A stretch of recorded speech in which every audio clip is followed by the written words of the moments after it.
तो हेलो भाई सब, कैसे हो आप सारे। दोस्तों काफ़ी अजीबोगरीब खबर निकल के आ रही है। एक खबर तो ये निकल के आ रही है कि विधानसभा सॉरी यार सांसद भवन में बीजेपी के द्वारा एक बिल पास करने को लेकर सुनवाई चल रही है। जिस बिल में बताया जा रहा है कि अगर 30 दिन तक किसी भी नेता की गिरफ्तारी होती है, चाहे वो प्रधानमंत्री हो, सांसद हो, विधायक हो, मुख्यमंत्री हो, तो उसको सस्पेंड कर दिया जाएगा, उसको पद से बर्खास्त कर दिया जाएगा।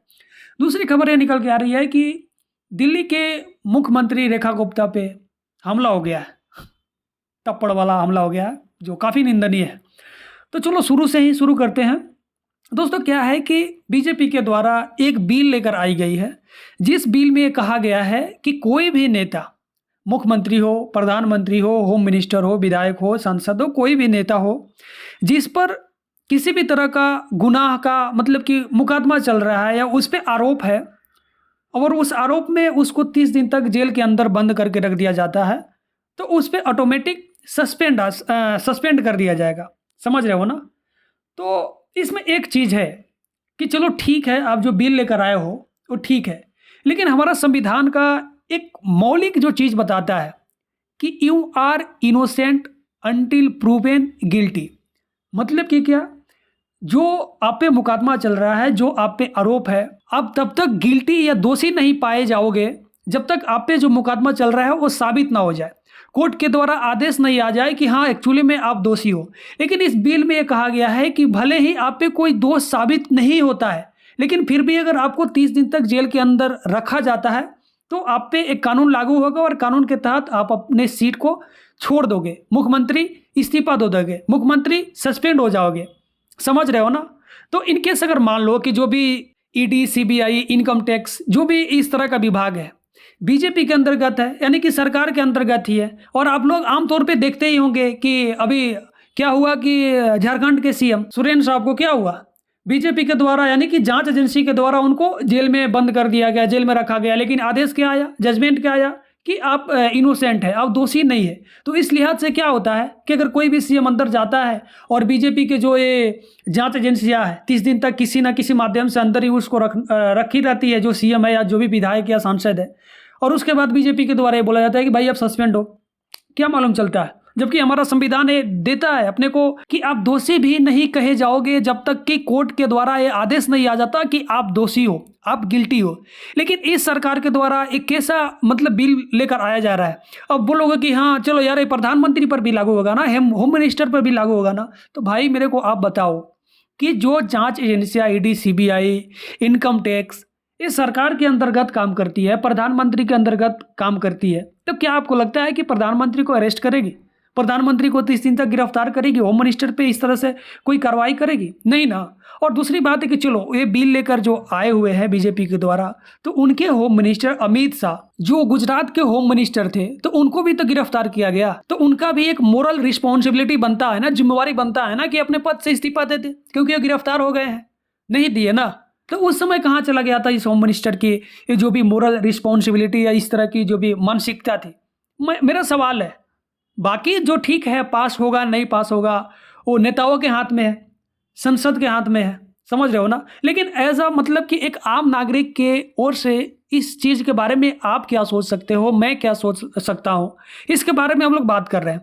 दूसरी बात है कि रेखा गुप्ता पे हमला किया गया। एक जन सुनवाई करते समय एक जनसभा कर रही थी, लोगों की बातों को सुन रही थी, लोगों की जो भी दुख तकलीफ थी उनको सुन रही थी, क्योंकि अभी काफ़ी बारिश के चलते दिल्ली में बाढ़ की तरह स्थिति सामने आ रही है। और उस समय कोई आता है और मतलब कि हाथ चला देता है दिल्ली के सीएम पर। तो इसको देखते हुए बीजेपी के द्वारा ये कहा जा रहा है कि ये लोकतंत्र पे हमला है। लेकिन मेरा सवाल उसी बीजेपी के उस नेताओं से है कि ये लोकतंत्र पे हमला उस समय कहाँ चला गया था जब 2016 में दिल्ली के तत्कालीन चीफ मिनिस्टर पे हाथ चलाया गया। मेरे ख्याल से उस समय चीफ मिनिस्टर थे या नहीं, लेकिन उस समय अरविंद केजरीवाल पे हाथ चलाया गया, तमाचा चला गया। और उस समय यही बीजेपी की ओर से ये निकल के आ रहा था कि भाई ये जनता का गुस्सा है, उसमें हम लोग क्या कर सकते हैं, ये जनता ठीक है, समझ रहे हो ना। तो चूंकि उनका एड कैंपेन भी बदला है, इसलिए मुझे इस बात का भी डाउट है कि कहीं ये थप्पड़ मरवाना भी उनका खुद का स्क्रिप्ट बनाया हुआ तो नहीं है। क्योंकि जिस प्रकार से हर चुनाव आता है, इनको पता नहीं तभी कोई थप्पड़ मारने वाले कहाँ से आ जाते हैं। रेखा गुप्ता जो अभी के सीएम है, दिल्ली के सीएम है, उनके द्वारा अरविंद केजरीवाल पे जो तापड़ चलाया गया, उस पे इनका इस तरह से कमेंट आता है। तो आप सोच सकते हो कि एक और तो बीजेपी पे जो हमला हो रहा है वो लोकतंत्र पे हमला, और वही किसी दूसरे पार्टी के दूसरे नेता पे हो रहा है, तो वो भाई जनता की गुस्सा है। तो ये दोहरी राजनीति कहाँ चलने वाला है। चलो ये ठीक है, किसी भी एक लोकतांत्रिक समाज में इस तरह की रवैया का कोई स्थान नहीं होनी चाहिए। ये कोई भी व्यक्ति समझ सकता है, जान सकता है कि चाहे ये हमला बीजेपी पे हो, कांग्रेस पे हो, आम आदमी पार्टी पे हो या किसी भी पार्टी पे हो, इस तरह से जो भी हमला है ये कहीं ना कहीं गैर कानूनी के साथ साथ अमर्यादित है, और असामाजिक तत्वों के द्वारा जो किया गया कारनामा कहीं ना कहीं बिल्कुल गलत है। और इस बात का अपोज करते हुए दिल्ली के पूर्व सीएम अरविंद केजरीवाल की ओर से एक कमेंट भी आया, एक ट्वीट भी आया कि ये जो चीज़ें चल रही है, ये लोकतंत्र पे हमला तो खैर नहीं बोले, लेकिन इसको अमर्यादित बयान देते हुए कहा कि भले ही हमारे और बीजेपी के बीच में काफ़ी वैचारिक मतभेद हो सकती है, लेकिन इस तरह की जो हरकतें हैं इसका कोई स्थान नहीं होनी चाहिए। इस तरह से कुछ बयान निकल के आया अरविंद केजरीवाल की ओर से। लेकिन वही बीजेपी की ओर से जब अरविंद केजरीवाल पे इस तरह से कोई हमला हुआ था तो कुछ नहीं, इन लोगों को लग रहा बढ़िया था जी, चलेगा, कोई दिक्कत नहीं है। तो भाई जिस तरह से इन्वायरमेंट आप रखोगे तो उसी इन्वायरमेंट में आप भी रहोगे ना। और दिल्ली के सीएम जो रेखा गुप्ता की ओर से कुछ दिन पहले निकल के आ रही थी, एक कॉमेडियन है कुणाल कामरा पर एक कमेंट पास करते हुए रेखा गुप्ता बोल रही थी कि भाई जब वो दिल्ली आए तो अपने रिस्पॉन्सिबिलिटी, अपने जिम्मेवारी पे आए, क्योंकि दिल्ली की जनता पता नहीं उनकी स्वागत करेगी या नहीं करेगी। इस तरह से कुछ बयानबाजी की। कुणाल कामरा अगर वो कहे कि उनको दिल्ली में एक कॉमेडी का शो करना है जो वो करते हैं, और वो शो में आप मान सकते हैं कि हमारे पीएम पे, सब लोग पे मजाक होगी एज अ कॉमिक, आप उनको क्या सलाह देंगे? दिल्ली में शो करना चाहिए कि नहीं? अपने रिस्क पे आए। दिल्ली की जनता उन्हें सुनेगी। मैम आप चीफ मिनिस्टर हैं, आप ऐसे कैसे बोल सकती हैं कि अपने रिस्क पे आए? अरे दिल्ली की जनता सुनेगी ना उन्हें, इसलिए कह रही हूँ।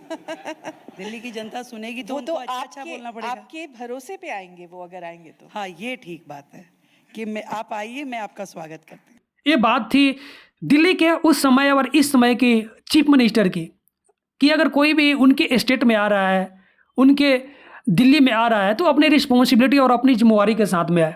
तो फिर भाई आपकी जो पुलिसिया ताकत व्यवस्था कहाँ चली गई, आपकी कानून व्यवस्था कहाँ चली गई कि अगर दिल्ली में कोई आएगा तो अपनी रिस्पॉन्सिबिलिटी पे आएगा, आपकी कोई रिस्पॉन्सिबिलिटी नहीं बनती? तो फिर हुई ना।